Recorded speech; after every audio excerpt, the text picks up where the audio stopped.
Well, it is February 21st, I believe, in Wisconsin, and we had a warm snap not too long ago, last week sometime, and right before it came in, we had wicked winds, and unfortunately we lost, I don't know if you see some fallen branches or some trees over there, but one in particular was kind of frightening, and that was this one.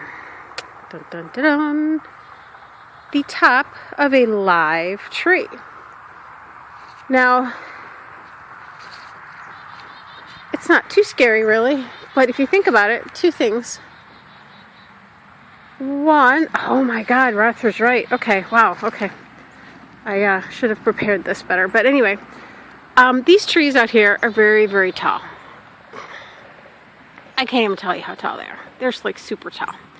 And some of them are dead, but they're pretty much light and hollow, and when they fall over they don't really cause much problem. But this was a live tree, completely live. You can see the end here, and the crazy thing about this, look at all those, oh my gosh, look how, okay, why are the pine cones, did they hit that tree? Why are the pine cones wadded up at the bottoms of these? This is crazy. Oh my goodness. Anyway, so from what Arthur can tell, this tree here came from, let's see if I can see it real good. Oh, here we go. Yeah, here we go. From that tree here. So it broke off, tumbled ass over tea kettle, and landed over here. So let's reference the ground. That's quite a distance that it went through, and it, as you can see from some other trees, it just, oh my God, that wind.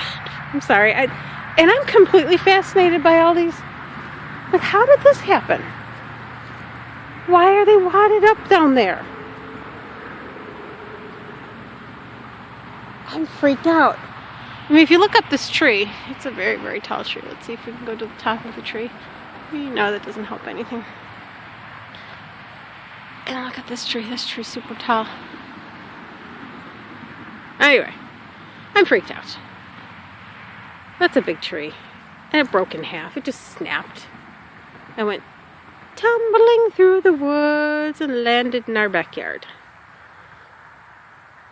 And look at these trees. If you look at them, big trees. Look. All the top of those trees. So all these trees. And there's the house. I kind of feel like we're living under the sword of Damocles. Because one of these days, one of these trees is going to fall on our house. And that's going to suck. So anyway, just wanted to share. And that's Highway 12 over there. If anyone who knows where I live, that's where I live. Okay.